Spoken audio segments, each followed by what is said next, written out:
Bulletin में बात करेंगे पनामा लीक्स पर सुप्रीम कोर्ट के हुक्म से बनने वाली जेआईटी से, लेकिन उससे पहले क्रिकेट की, जहां गिरगिट की तरह लम्हा बलम्हा रंग बदलती सूरत हाल का सामना है। कौन खेलेगा सेमीफाइनल, कौन आगे बढ़ेगा, कौन घर वापस आएगा। कार्डिफ में पाकिस्तान और श्रीलंका के दरमियान कश्मकश इस वक्त जारी है। मैच में सनसनी बढ़ती जा रही है। ग्रीन शर्ट्स के सामने 237 रन का हदफ है। फखर जबान की बर्क रफ्तार मिस सेंचुरी के बाद पाकिस्तान की पोजीशन काफी मजबूत दिखाई दे रही थी, लेकिन दीगर बैट्समैन बौखलाहट का शिकार हो गए। इस वक्त शायकीन की सारी उम्मीदें सरफराज अहमद और फहीम अशरफ से वाबस्ता हैं। ये मैच जीतने वाली टीम सेमीफाइनल में इंग्लैंड से टकराएगी, जबकि हारने वाली टीम की छुट्टी हो जाएगी और वो अपने वतन को वापस जाएगी।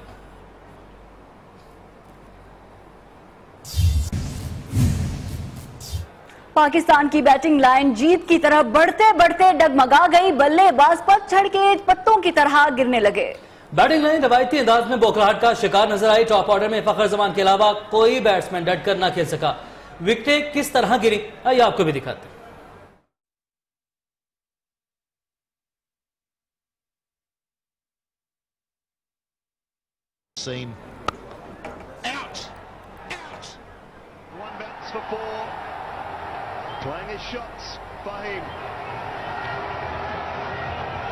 Taking a bit of risk here, Sri Lanka. They're going for the jugular. They won wickets and quickly at that. What's happened because of that? There was a 6 in the last over. This is a 4, and the required rate has come down under 4, 3.85. ये match के मनाजिर आप देख सकते हैं। फहीम अशरफ और Sarfaraz Ahmad wicket पर मौजूद हैं और सारी उम्मीदें सरफराज अहमद और फहीम अशरफ से हैं। वही फहीम अशरफ हैं जो कि अपना पहला मैच खेल रहे हैं, लेकिन प्रैक्टिस मैच में बांग्लादेश को शिकस्त में इन्होंने बड़ा खास किरदार अदा किया था। मैच के वाले से तो आपको अपडेट करते रहेंगे। आपको बताएं कि क्रिकेट में बॉल टैंपरिंग तो कोई नई बात नहीं, अब सरकारी इदारों पर रिकॉर्ड टैंपरिंग का इल्जाम भी सामने आया है। जी हां, और ये इल्जाम पनामा केस में सुप्रीम कोर्ट के हुक्म पर बनी मुश्तरका तहकीकाती कमेटी ने लगाया है। जेआईटी का कहना है कि टीम को इदारों से रिकॉर्ड लेने में भी मुश्किलात हैं। ऐसे हालात में 2 माह के दौरान तहकीकात कैसे मुकम्मल करेंगे? जस्टिस एजाजुल हसन ने रिकॉर्ड टैंपरिंग को संगीन इल्जाम करार देते हुए रिमार्क्स दिए हैं कि जेआईटी को 60 रोज में ही काम मुकम्मल करना होगा। अदालत ने मामले पर अटॉर्नी जनरल से जवाब मांग लिया। अगली समाअत 14 जून को होगी।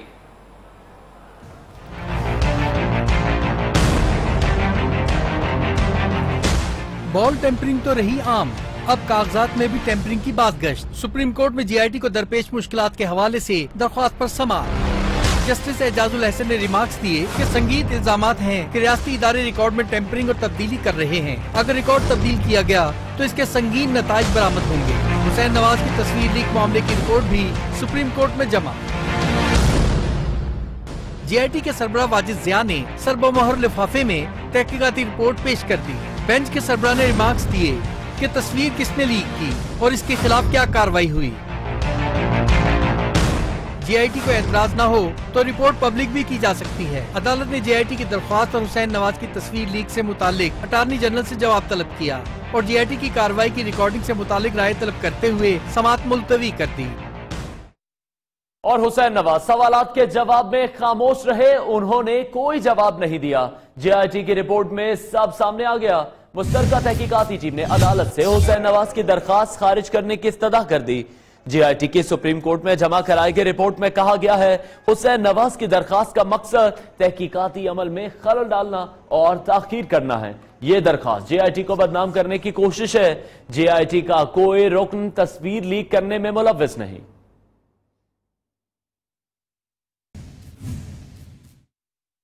हुसैन नवाज की तस्वीर किसने लीक की? रिपोर्ट लीक होने पर भी नाम सामने नहीं आ सका।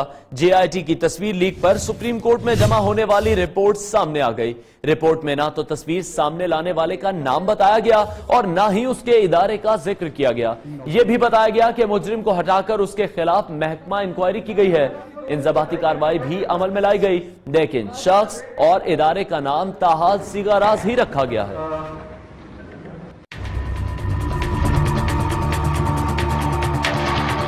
लीक्स ही लीक्स, तस्वीर लीक, मामले की रिपोर्ट भी लीक। सुप्रीम कोर्ट में जमा कराई जाने वाली रिपोर्ट की तफसीलात मंजर आम पर। रिपोर्ट में तस्वीर लीक करने के जिम्मेदार शख्स का नाम है और ना ही इस इदारे का जिक्र। सिर्फ ये बताया गया है कि मुजरिम को हटाकर इसके इदारे में भेज दिया गया है, किस इदारे में ये नामालूम।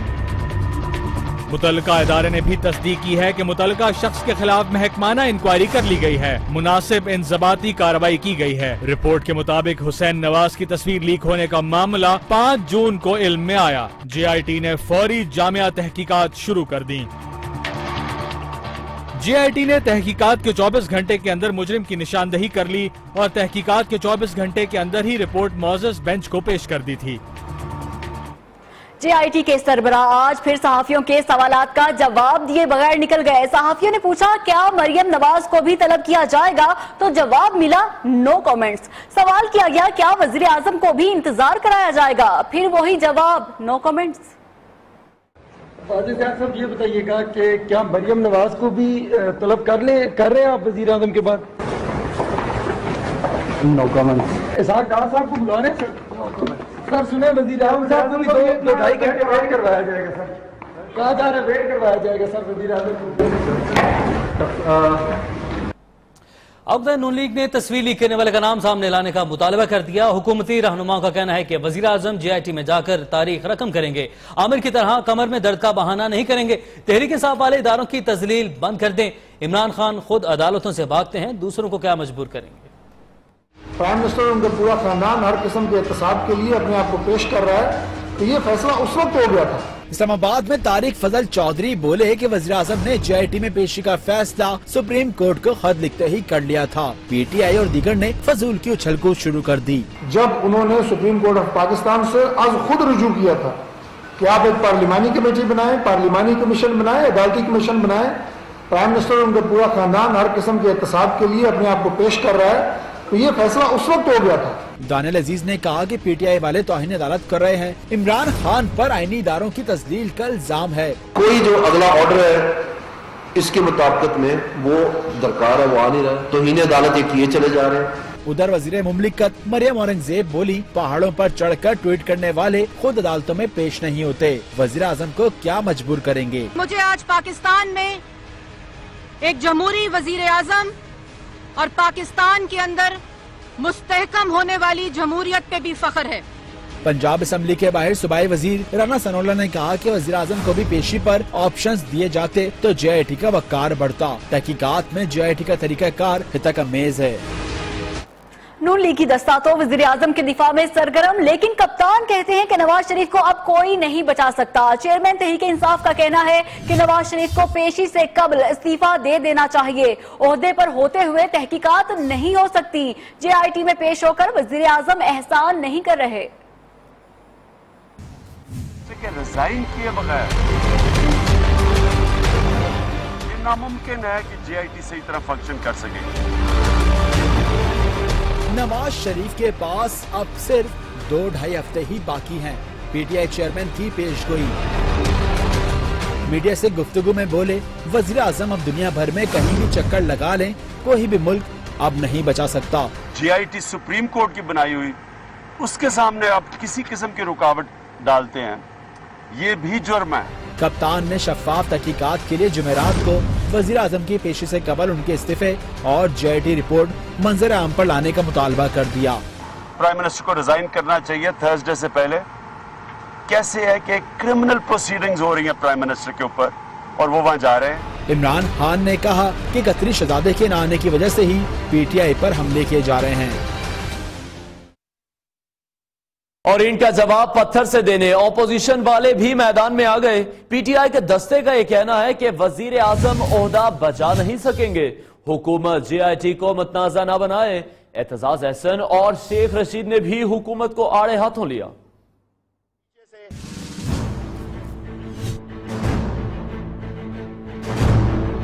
वजीर आजम जितना मर्जी जोर लगा लें बच नहीं सकेंगे, फंस गए हैं पूरी तरह, निकल नहीं सकते। PTI के फवाद चौधरी बोले कि JIT ने कहा है कि वफाकी इदारे काम नहीं करने दे रहे। नीलसन और नेस्कॉल का रिकॉर्ड है, बता दें कि उसकी मलकियत का रिकॉर्ड इनके पास है तो दिखा दें कि उसका मालिक कौन था, ये थे या नहीं थे। जहांगीर तरीन कहते हैं JIT ने कहा है रिकॉर्ड बदला जा रहा है, ताउन नहीं किया जा रहा। पिछले अफसरों को जिनको ये रिपोर्ट देनी होती है उनको कह रहे हैं हमें लगता है कि ये ऑब्स्ट्रक्टिंग ऑफ जस्टिस ऐसी ही होती है, उनको कह रहे होंगे कि आपने ये चीज आगे नहीं दे। उधर पीपल्स पार्टी के दादा हसन ने कहा कि JIT की तहकीक बंद कमरे के बजाय खुले कमरे में होनी चाहिए। हुक्मरान क्यों डरते हैं? नवाज शरीफ तो पेश होंगे ड्रामा करने के लिए। 3 महीने से हमारे कान पक गए सुन के 3 पुश्तों का हिसाब दे दिया, एक कागज नहीं दिया। अवामी मुस्लिम लीग के शेख रशीद भी पीछे ना रहे, बोले बहुत जल्द ही मरियम नवाज, शहबाज शरीफ समेत दीगर अफराद को भी JIT के सामने पेश होना पड़ेगा। और मुस्लिम लीग काफ के सरबराह चौधरी शुजात हुसैन ये कहते हैं कि JIT फैसला कौन इदारा नहीं है, ये फैसला तो सुप्रीम कोर्ट ने करना है। ऑपोजिशन तैयार होगी तो तहरीक बड़ी हो या छोटी तहरीक चलेगी। अमीर जमात इस्लामी सिराजुल हक ने कहा कि सुप्रीम कोर्ट का फैसला आने तक वजीर आजम को अपने इख्तियारात इस्तेमाल नहीं करने चाहिए। ये चीज जो है ना, ये कोई फैसला कौन बॉडी नहीं है, फैसला तो करना है सुप्रीम कोर्ट ने। सुप्रीम कोर्ट ने फैसला करना है, उनके पास ये रिपोर्ट जाएगी, उस रिपोर्ट को सामने रखते हुए वो फैसला कर देंगे। JIT का तो इसमें ना नून का साथ है तलग, ना बाकी का साथ तलग है। अखलाकी जुर्रत और सियासी अखलाकियात का तकाजा है कि सुप्रीम कोर्ट के पैसा लेके आने तक वज़ीर आज़म साहब अपने इख्तियारात को इस्तेमाल ना करें। अगर अदालत ने उसको क्लियर करार दिया तो मैंडेट उनके साथ है। पनामा स्कैंडल पर बनने वाली ज्वाइंट इन्वेस्टिगेशन टीम ने सेनेटर रहमान मलिक को भी तलब कर लिया। साबिक वजीर दाखिला को 13 जून को पेशी का नोटिस जारी। PP रहनुमा ने बैरून मुल्क से वतन वापसी की तैयारी कर ली।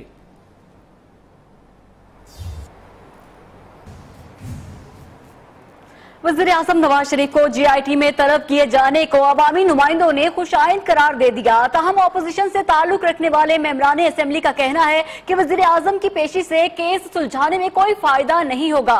वज़ीर आज़म के JIT में जाने के फैसले पर असेंबलियों के अरकान क्या कहते हैं, आइए जानते हैं।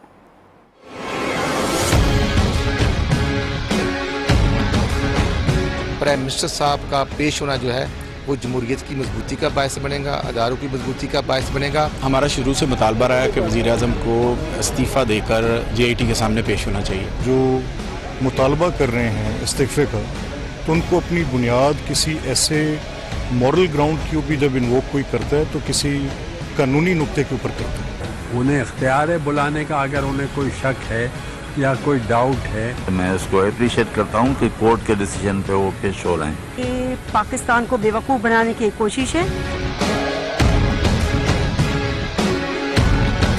जिसको भी तलब करने की जरूरत है उसे तलब कर होना चाहिए। वज़ीर आज़म होते हुए इस तरह अगर अपने आप को अदालत के सामने या JIT के सामने पेश करता है तो ये ग्रेटनेस है, अजमत है। मैं ये समझता हूँ कि वज़ीर आज़म पाकिस्तान की अजमत को मैं सलाम पेश करता हूँ।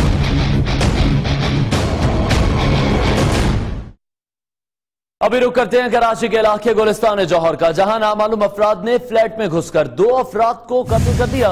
मरने वालों की शनाख्त मोहम्मद अली और आसिफ के नाम से हुई। SP गुलशन इकबाल का कहना है कि फायरिंग देरीना दुश्मनी का नतीजा है। 4 मुल्जिमान ने फ्लैट में घुसकर फायरिंग की। IG सिंध ने वाक़े का नोटिस लेते हुए रिपोर्ट तलब कर ली।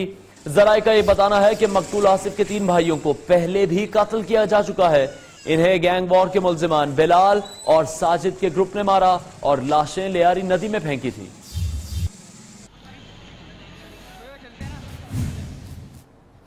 आगे बढ़ा आपको बताएं, बिलावल भुट्टो जरदारी का कहना है कि मियां साहिबान का पहली बार एहतसाब शुरू हुआ तो उनकी चीखें निकलने लग गईं।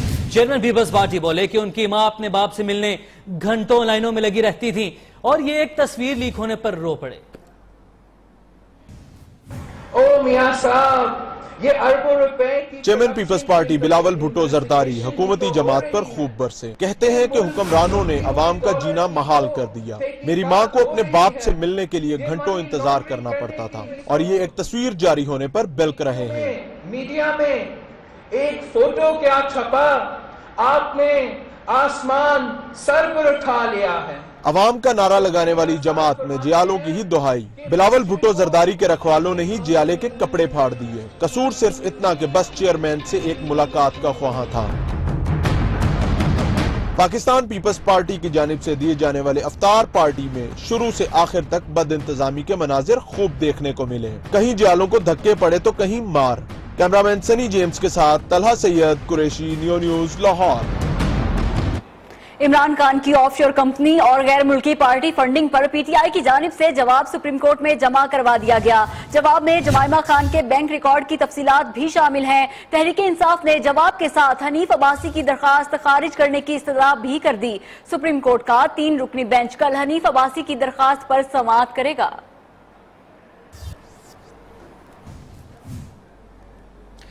शाह से बढ़कर शाह का वफादार निहाल हाशमी नून लीग से बाहर। मुस्लिम लीग नून ने निहाल हाशमी की पार्टी से छुट्टी करा दी। पार्टी के सरबराह वज़ीर आज़म नवाज शरीफ ने निहाल हाशमी को ज़ाब्ता इखलाक कमेटी की सिफारिशात मंजूर करते हुए पार्टी से निकाला।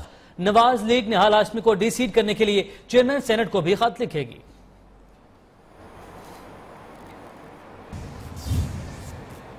और तहरीक इंसाफ का जोशीला कारकुन मस्तान खान शेख रशीद का बॉडीगार्ड बनने के लिए सुप्रीम कोर्ट पहुंच गया।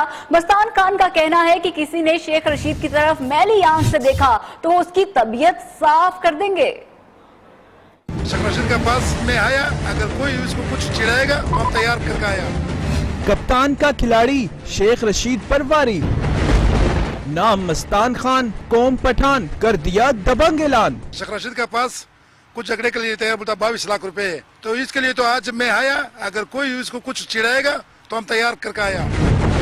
मुनफरिद हुलिये और अनोखी गाड़ी रखने वाले मुस्तान खान का कहना है कि वो शेख रशीद का बॉडीगार्ड बनने के लिए पूरी तरह तैयार है। मस्तान खान शेख रशीद से इजहार यकजहती के लिए सुप्रीम कोर्ट पहुंचा और मिलने की खातिर कई घंटे इंतजार करता रहा।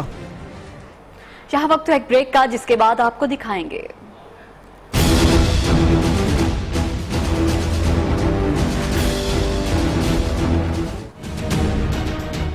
जमशेद दस्ती के प्रोडक्शन ऑर्डर जारी।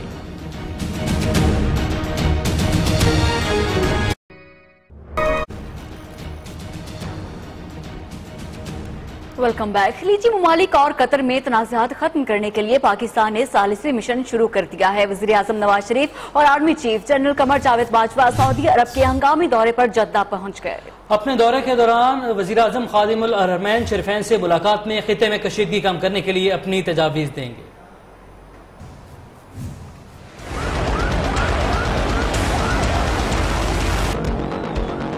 पाकिस्तान उम्मत मुस्लिमा में जारी कशीदगी खत्म करने के लिए सरगर्म।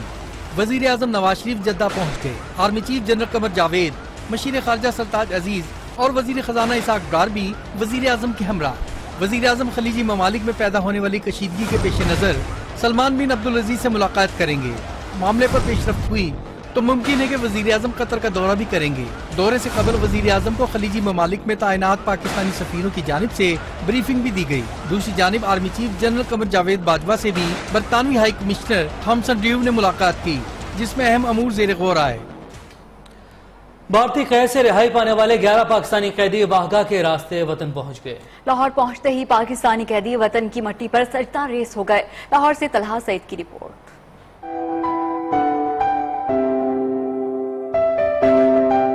तवील अरसा भारतीय कैद में गुजारने के बाद 11 पाकिस्तानी कैदी वतन वापस पहुंच गए। कैदियों को वाघा के रास्ते वतन वापस पहुंचाया गया। लाहौर पहुंचते ही पाकिस्तानी कैदी वतन की मिट्टी पर सजदा रेज हो गए।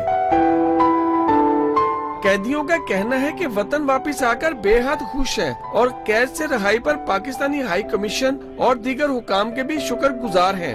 हमारी हुकूमत वक़्त और हमारे हाई कमीशन जो दिल्ली में है और रेंजर्स पंजाब ने जो काविशें की हैं, हम उनके तहे दिल से मशकूर हैं। वापसी के लिए बहुत मदद की हमारी, और आज आते हुए हमारा अच्छे तरीके से इस्तकबाल किया।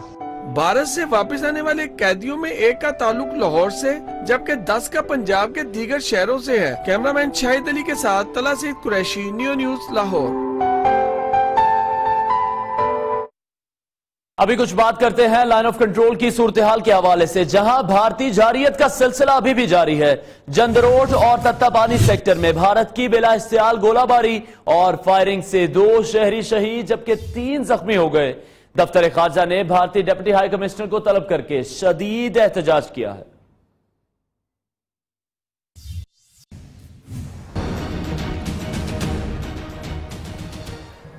Welcome back. मैं किसके हाथ पे अपना लहू तलाश करूं? बैनुल अक़वामी शोहरत याफ्ता सूफियाना कलाम हमदोनात और कवाली से पाकिस्तान समेत दुनिया भर में अपनी पहचान बनाने वाले अमजद साबरी के कातिल 1 साल गुजरने के बावजूद मंतकी अंजाम तक नहीं पहुंच सके। तफसीलात जानते हैं नसीम आदिल की इस रिपोर्ट में।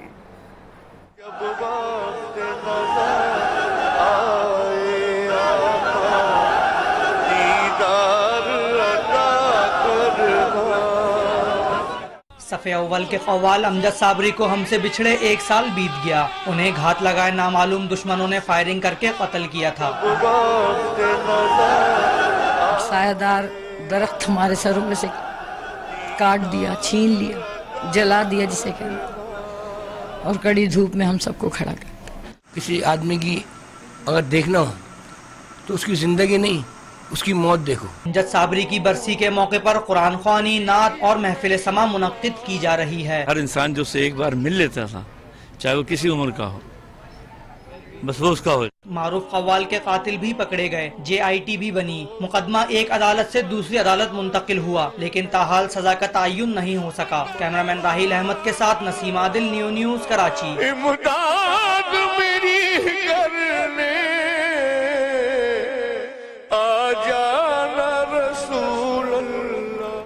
अहम खबर से आपको आगाह करें, उम्रा ज़ायरीन के लिए नई परेशानी। इस्लामाबाद में सऊदी सिफारत खाने से 50,000 से ज्यादा वीजों का इजरा शुरू न हो सका। वजारत मज़हबी अमूर ने भी ज़ायरीन की मुश्किलात हल करवाने से हाथ खींच लिया। साफ कह दिया कि वजारत सिर्फ हज के मामलात निपटाती है।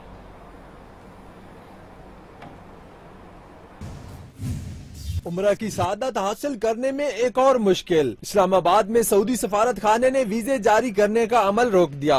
एयरलाइंस की नाकाबिले वापसी टिकट्स और होटल बुकिंग मंसूख होने पर ज़ायरीन और टूर ऑपरेटर्स के करोड़ों रुपए जाया होने का खदशा पैदा हो गया। दूसरी जानिब वजारत मज़हबी अमूर ने मामले से लातअल्लुकी का ऐलान करते हुए ज़ायरीन को सऊदी सफारत खाने के रहमो करम पर छोड़ दिया। तर्जुमान का कहना है कि वजारत सिर्फ हज के मामलात देखती है, उम्रा ज़ायरीन के नहीं। वजारत मज़हबी अमूर ने भी हाथ उठा लिया। अब उम्रा के ख्वाहिशमंद किसके पास जाएं? नुकसान कौन पूरा करेगा?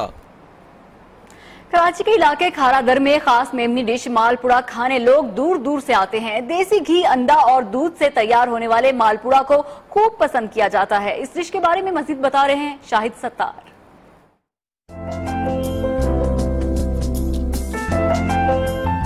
रमजानुल मुबारक में कराची के इलाके खारादर में मिलने वाली एक खास डिश जिसे मालपुड़ा कहते हैं। आमतौर पर इसे मेमनी डिश भी कहा जाता है।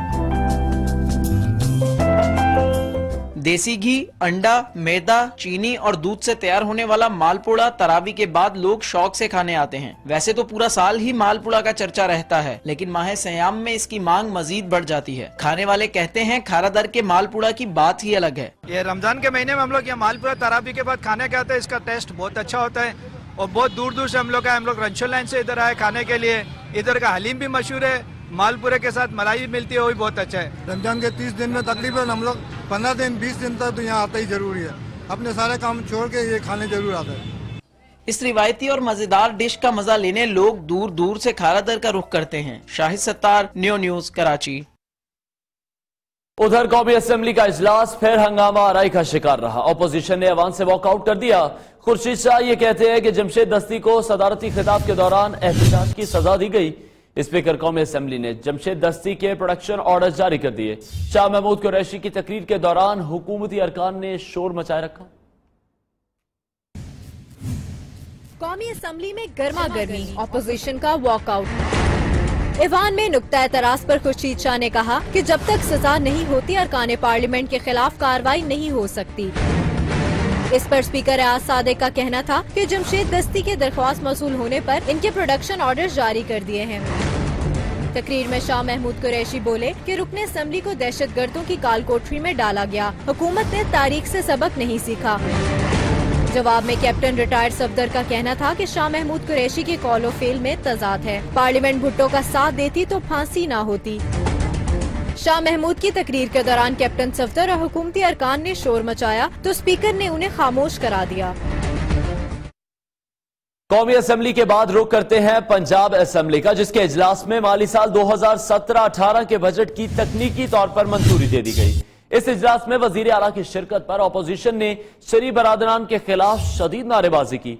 हुकूमती अरकान ने भी बराबर का जवाब दिया।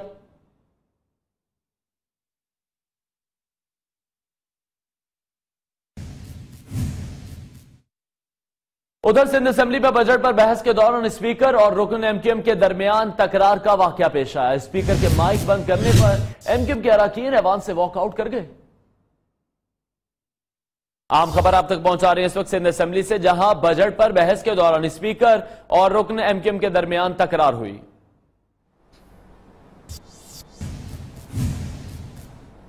वज़ीर-ए-आज़म मियां मोहम्मद नवाज शरीफ की जेआईटी में तलबी की खबर स्टॉक मार्केट पर बिजली बनकर गिरी। कारोबारी हफ्ते के आगाज के साथ ही मंदी का रुझान देखने में आया। मार्केट फौरी तौर पर 1000 के करीब पॉइंट गिर गई। कारोबार के इख्तिताम पर 1855 पॉइंट्स की कमी के बाद 100 इंडेक्स 47,671 पॉइंट पर पहुंच गया।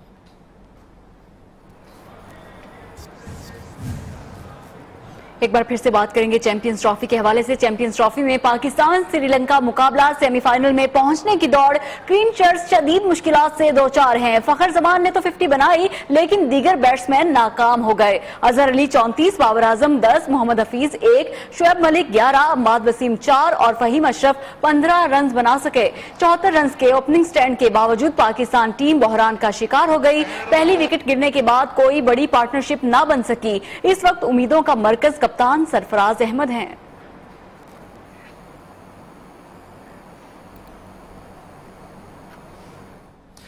कौमी टीम को इस वक्त सख्त दुआओं की और सरफराज की अच्छी परफॉर्मेंस की जरूरत है। शुएब मलिक की बात कर लेते हैं। शुएब मलिक ने फैंस को तो मायूस किया ही, साथ ही साथ अहलिया सानिया मिर्जा की उम्मीदें भी पूरी नहीं की।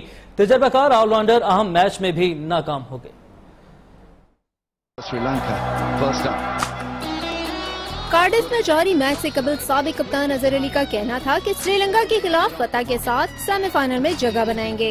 Intensity will be very high because that really helped us get over the line against South Africa. So I think it will be nothing changed. So hopefully we can play same the way we played against South Africa. उधर कौमी allrounder Shoaib Malik one day career का 250वां match खेल रहे हैं, लेकिन इनकी अहलिया सानिया मिर्जा इनकी हालिया बैटिंग खराब होने की वजह से थोड़ी परेशान है। It's a bit nerve-wracking when he's batting, because I think batting is something, if you make a mistake, I always say I can make 10 double faults and still win the match. He can't do that. भारतीय tennis queen Shoaib Malik के अहम match में बेहतरीन performance दिखाने के लिए पुरुम्मीद हैं। Champions trophy में कौन कौन सी टीम्स सेमीफाइनल में पहुंच गईं, किस ग्रुप में क्या पोजीशन रही, किस टीम की छुट्टी हुई, ये रिपोर्ट देखते हैं।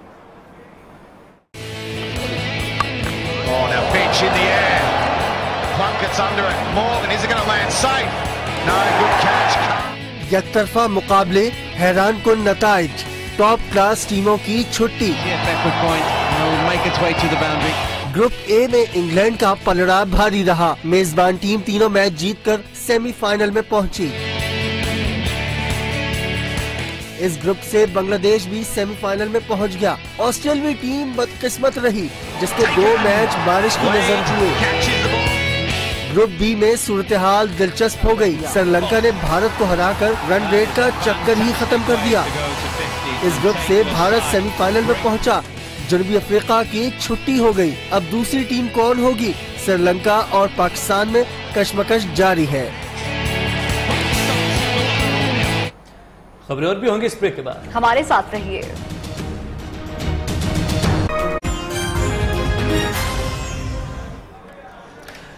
Welcome back. इराक के साबिक सदर सद्दाम हुसैन जिंदा हैं, लेकिन उर्दन की सड़कों पर बतौर taxi driver. Video social media पर वायरल हो गई। जी हाँ, आपको बताएं कि सद्दाम का हमशक्ल उर्दन में टैक्सी चलाता है। लोगों ने उन्हें सद्दाम का हमशक्ल जाना तो उनके इर्द गिर्द जमा हो गए। लोगों ने उन्हें देखकर अरबी में नारे भी लगाए, जिसके बाद वो टैक्सी से बाहर आए और लोगों की मोहब्बत का जवाब गाड़ी पर खड़े होकर हाथ हिलाकर दिया।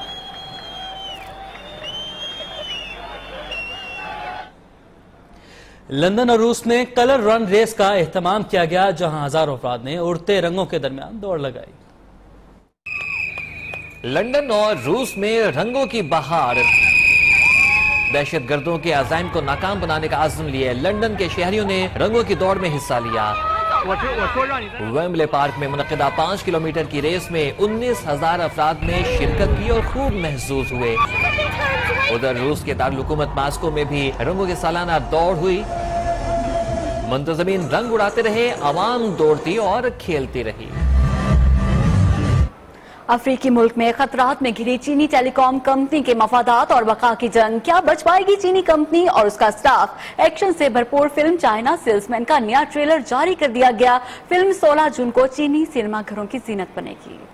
The last two companies entering the final phase are MTM Telecom and DH Telecom. Go! Are you determined to put DH Telecom at a disadvantage?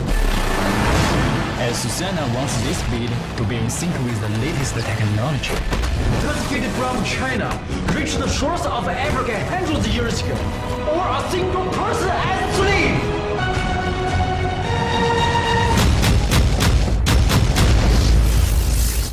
अहम खबरें आपने जानी, अब तक के लिए इतना ही। मजीद खबरों और अपडेट्स के लिए देखते रहिए न्यू न्यूज।